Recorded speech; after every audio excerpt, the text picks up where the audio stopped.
Welcome to the Level Up Leader podcast. I'm Michael King. I coach top executives, coaches, and creators to do what Olympic athletes do: break records.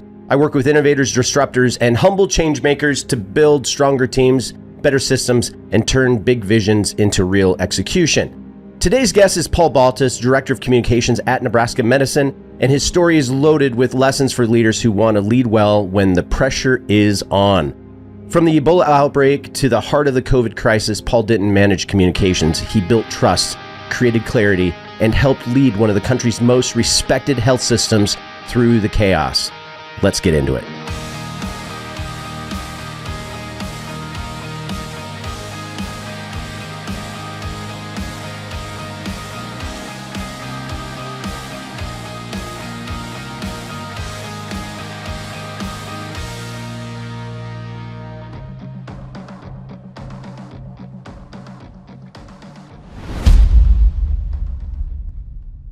Awesome, Paul. Well, welcome to the Level Up Leader podcast. How are you doing today? Doing great. Thank you for the invitation.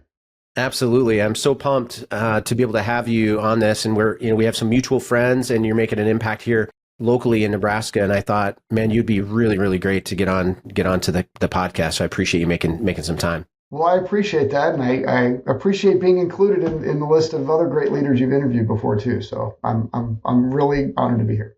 Oh, it's an honor.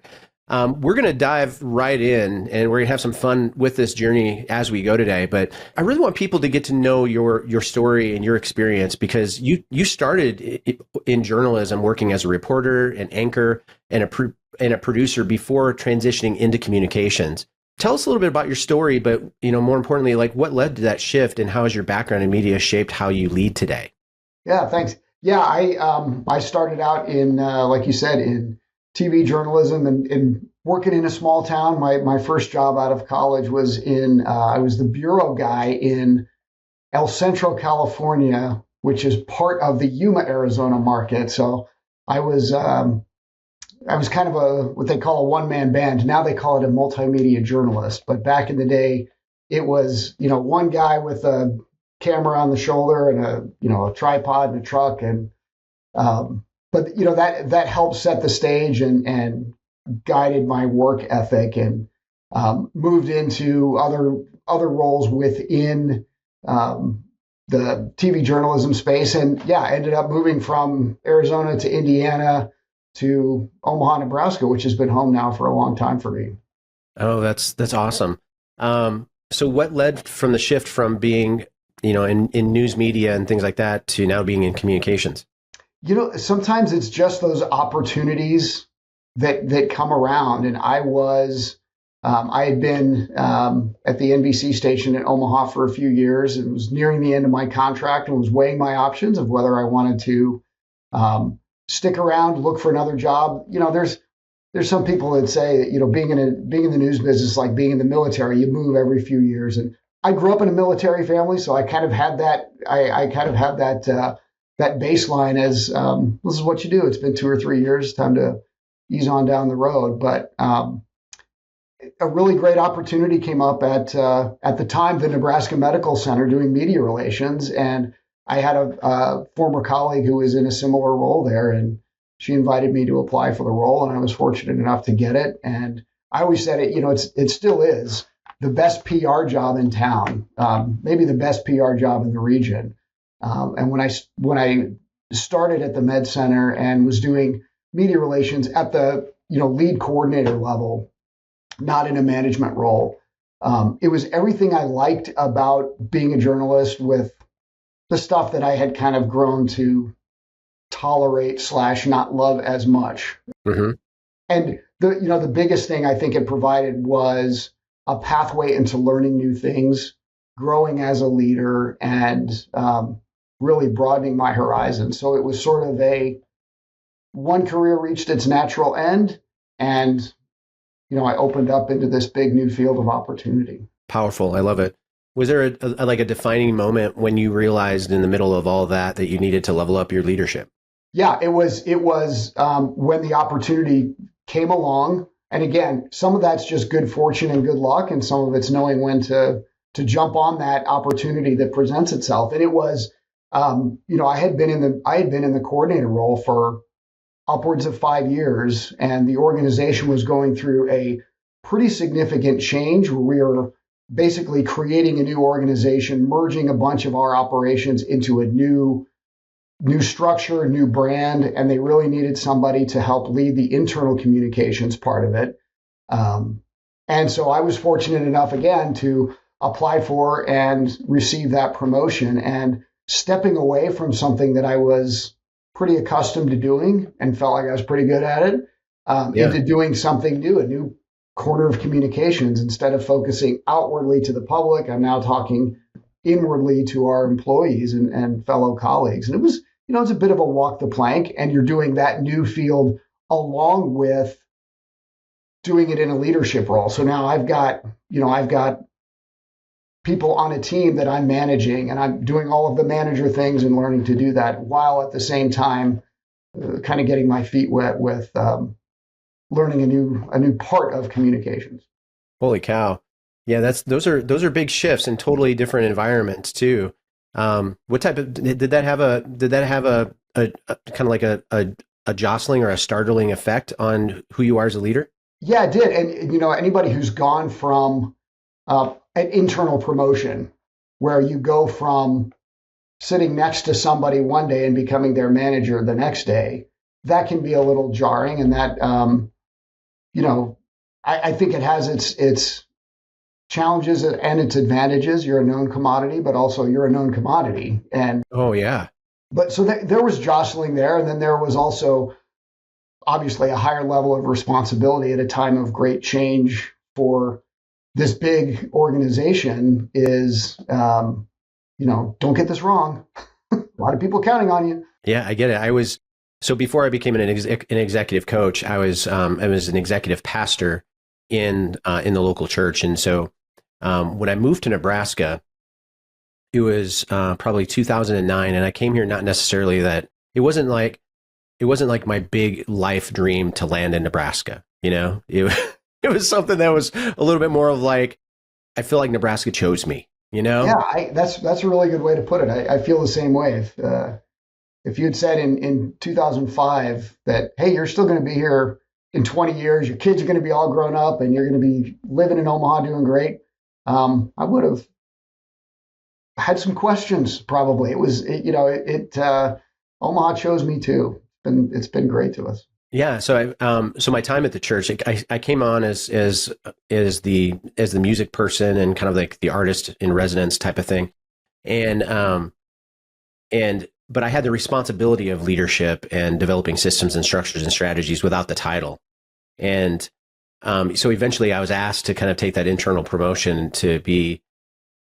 I don't know if I was necessarily, just be honest with you, I don't know if I was asked or if I was like finally kind of put my foot down a bit and saying, hey, listen, if I'm going to do this job, I kind of need to have, a little bit of authority to come along with it. But stepping into that peer role to where now the people that I've been serving with, I'm now their boss in some sort of way. And also on top, there's family dynamics. So most of the people that I was now responsible for were either related to or directly connected to my lead pastor. So I can relate to you in that aspect of like that jostling thing of going, oh, okay, this is internal, but it's not the same as what it used to be, right? Yeah. And outside your team, and you probably experienced this too, outside the team, there's a growth there too, because you have to establish like, no, I'm now in charge of this area. I'm not the guy who did that other thing before.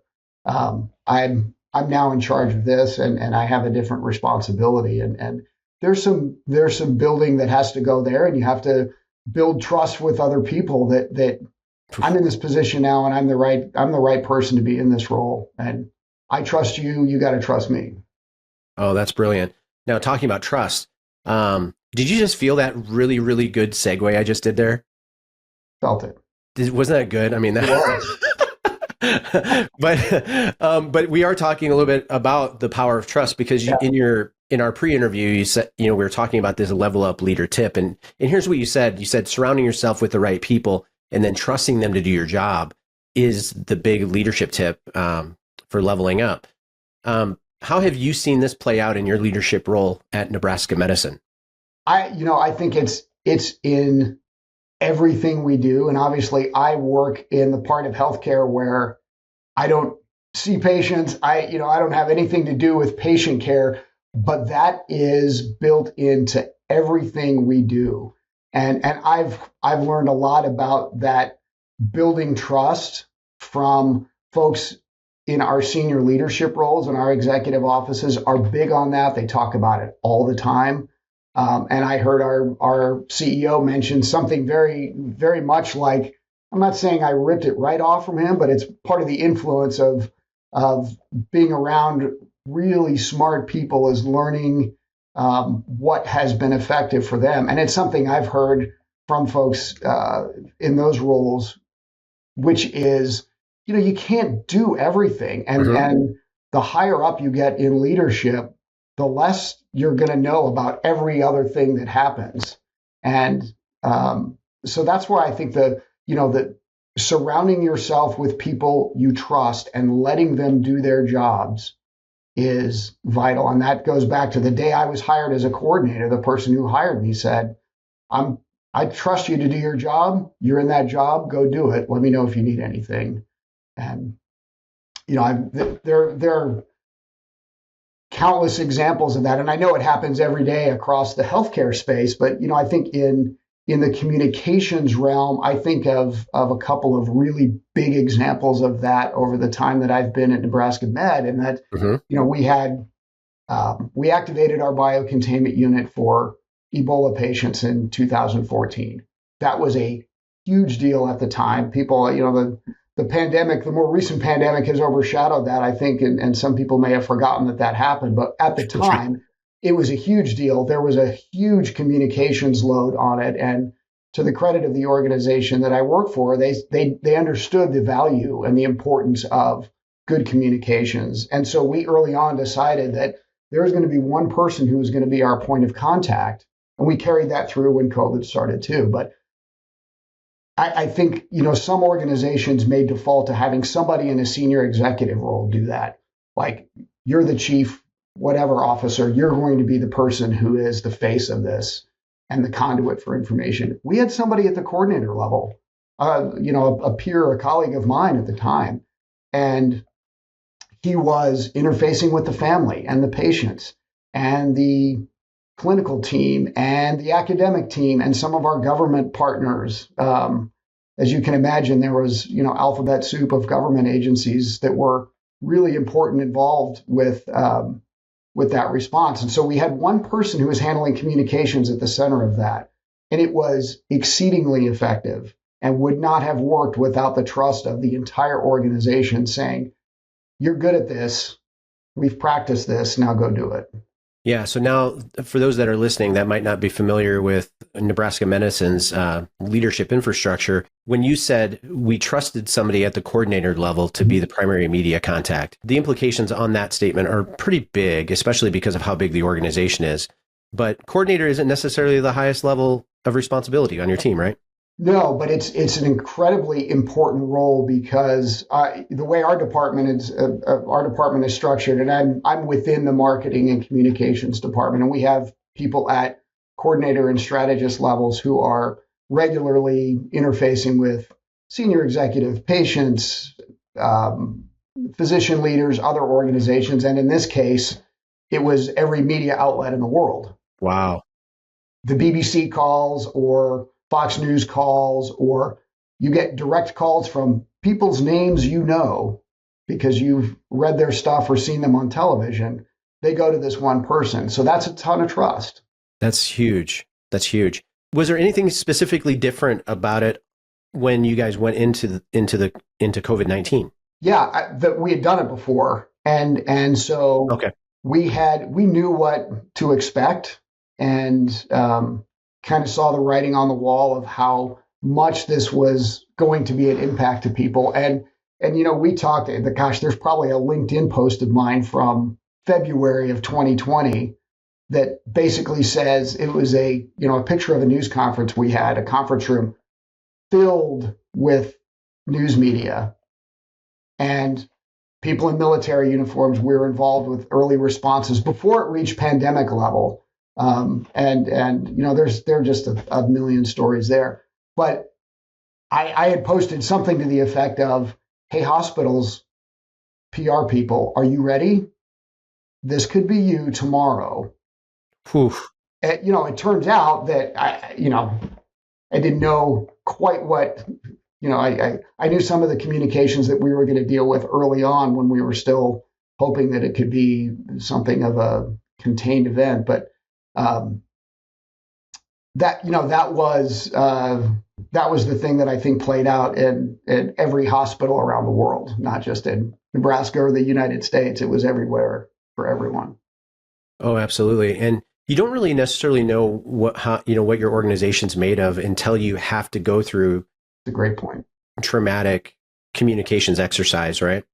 Absolutely. And again, going back to something I said before, is I'm fortunate to work for an organization who values that and understands the importance of communication. And this goes back to before COVID, before Ebola, and before any of that stuff. We've got this biocontainment unit that was built in the wake of the anthrax attacks in the early 2000s. Wow.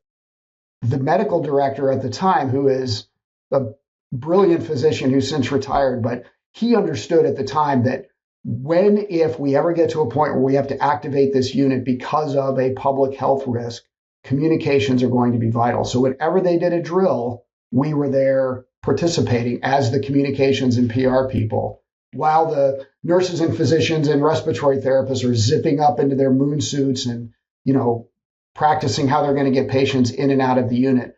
We're there documenting it. And in fact, when the Ebola activation happened, the video that made it all over the world was stuff that I had shot during one of those drills.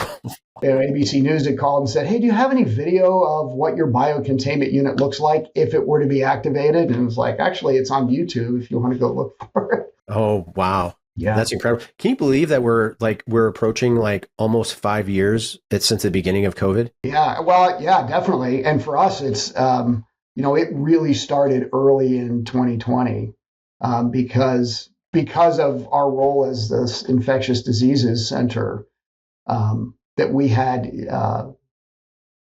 early involvement from bringing Americans who were in Wuhan, China, where it all started, back to the U.S. and having them here to make sure they were okay before they went home. And then when it really started to take off, the folks who were on the Diamond Princess cruise ship in Japan were flown back to the United States, and a number of them came to us. And again, we looked after them and made sure they were okay before they went home. And that's kind of how it all started. And that was starting in January and February of that year. And wow. All right. So we like to have a little bit of fun. So I'm going to go ahead and take us on a little quick journey. So I'm going to throw you out a couple options here, and you just have to pick one. So try not to overthink it, but then just tell us why. Okay. Okay. All right. So this is a game of this or that. So the first one is crisis communication or brand storytelling. Oh, probably crisis communication, just because it's the news guy in me that still pivots and reacts in short term. I don't want to have any more crises. I'm good on that for now on. But the next time it happens, I feel like we'll be pretty ready for it. I shouldn't say that out loud, but okay. Well, so this one's a throwback. So live TV reporting or pre-recorded video messaging. Live TV's fun.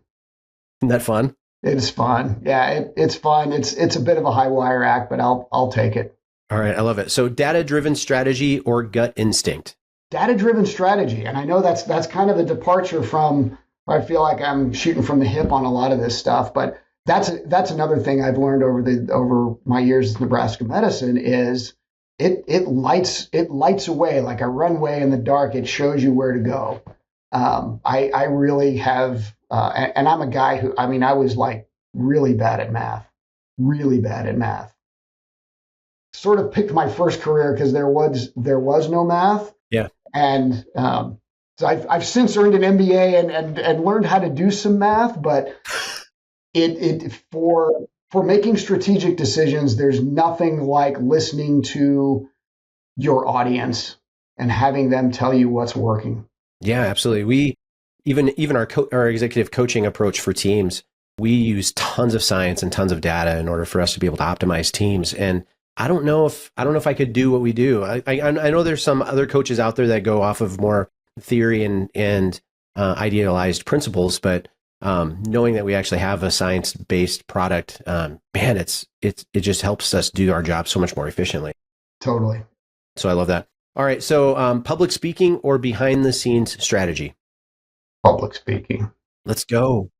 Yeah, I know. Not everybody loves it. I do. I like to do both. Honestly, I was watching an interview over the weekend with John Mulaney, the comedian. He was interviewed by He's great. by CBS Sunday Morning. And he was talking about, he was the head writer on Saturday Night Live before he was a stand-up comedian and everything. And he talked about the thrill that he still gets from seeing somebody else tell his joke that he wrote. And I totally get that. I absolutely get that. So I love pitching in on events where our leaders are speaking. And I don't write speeches per se, because they're really good at what they do and they know a lot more than me. But if I can guide them on some strategic message points or something, it's really cool to hear that come out in those settings. So I love it. It's a little bit of a wishy-washy both of these answer, but I do like telling a story. I get it. Like for me, I love the public speaking side of it because I love being able to see the impact that I can make in the real time. Yeah, absolutely. So I love that, but I also understand, like, you put me into a room where I have to work with leaders and I have to figure out the strategy that's going to best move the organization forward. It's almost like I put on some sort of superhero costume, man. In that moment, I feel like I'm built for both. And it's one of those things I wouldn't be able to answer that question and choose just one. But all right, so hiring for skill or hiring for cultural fit? I would say cultural fit, with the caveat, obviously, there's going to be some threshold of skill to be hired. But I've been fortunate enough to work for some brilliant CEOs at Nebraska Medicine, and so one of our CEOs several years ago told me, it's all about fit, and it's hard to quantify, but when you have somebody who fits, it makes such a difference, and it can be such a powerful motivator for other people around you. Again, knowing that they've got no one's going to hire me to be a brain surgeon, so you got to have that baseline of skill to do the job, but the fit thing is the most powerful and important factor, I think, when it comes to hiring talent. Yeah, I 100% agree. Now, I mean, so we have so when we look at leaders, we kind of the whole John Maxwell idea of the 3 C's of leadership. So you have character, competency, and chemistry are kind of 3 buckets that we look at. But we unlocked this hiring portal within our assessment platform. And it's amazing to see how many teams actually are utilizing this hiring portal to see how a prospective hire could actually fit into their culture, to see where they fit and do they align. And it's amazing to be able to see that, wow, people are actually using this tool to be able to make these decisions. So I love that. Okay, so we're going to dive back into this. So we had a couple other questions we'll throw at you today, but you're dropping some great stuff here today. So thank you for being here. Okay. But you've said that too many businesses treat communications as a, quote, nice to have instead of a need to have. Zero in on that a little bit. Like, what's the cost of failing to prioritize effective communication? Well, I think there are a bunch of different facets. I think back to, again, this is like getting way back into the past, but when I was a reporter, I would always marvel at, I'm calling you up to do a story that's, I'm not going investigative reporter, where's the embezzlement kind of story. This is a great positive story.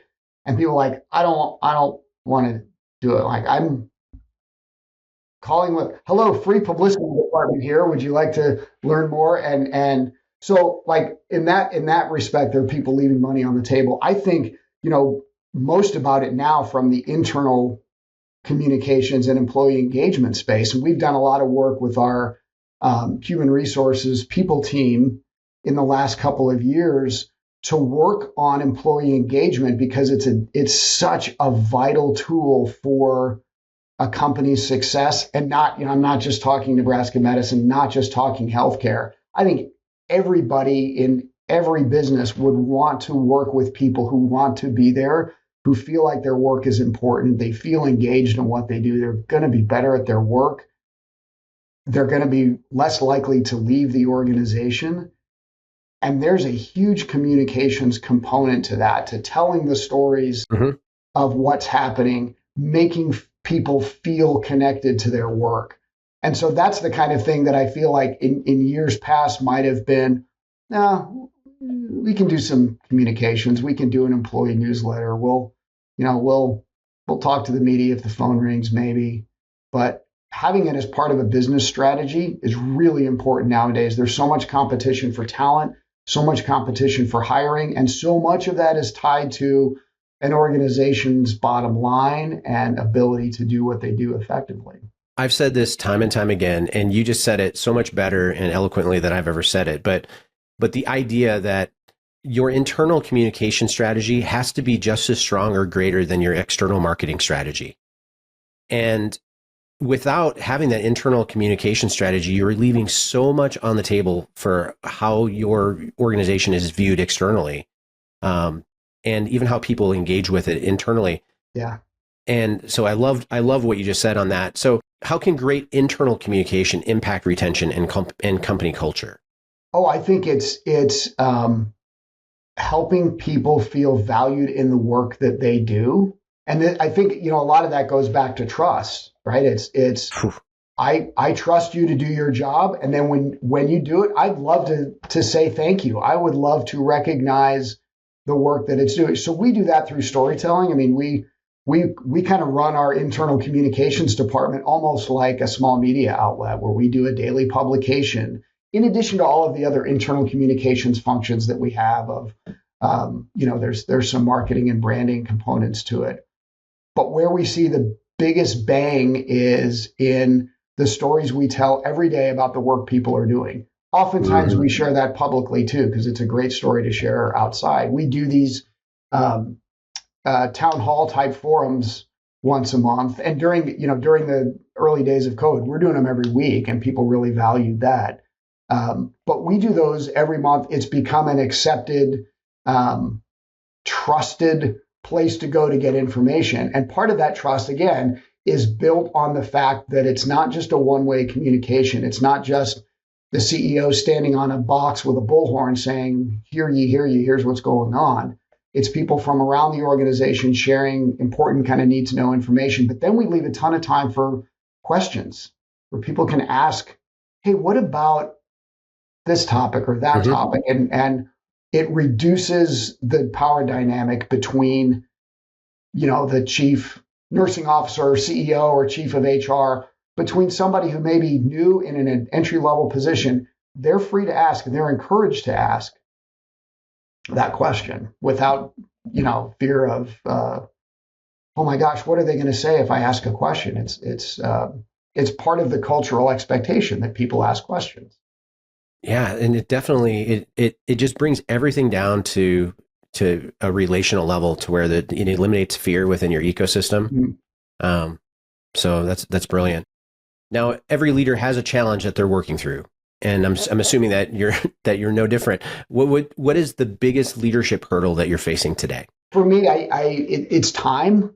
I think, which is in one respect is a good problem to have, and probably not unique. If you ask people in different roles, do you have enough time to get done everything? Well, rarely is somebody going to say yes every time. Right. So it's a good problem to have. It beats the alternative of, well, there's nothing to do, meaning, I may not be around much longer if I don't have anything to do.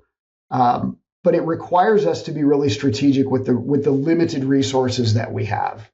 And the folks on the communications team are familiar with me saying that, time is our currency.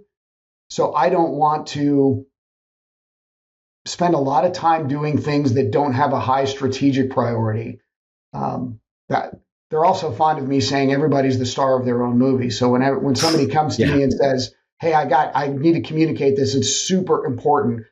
I have no doubt that it's super important to them, but we have to balance that with the needs of the organization and figure out what are that we call them, blue chip. What are those blue chip projects that we really do need to focus our resources and time on doing successfully? And then hopefully we have time to do the other things as well, but we do have to be thoughtful about how we spend our time currency.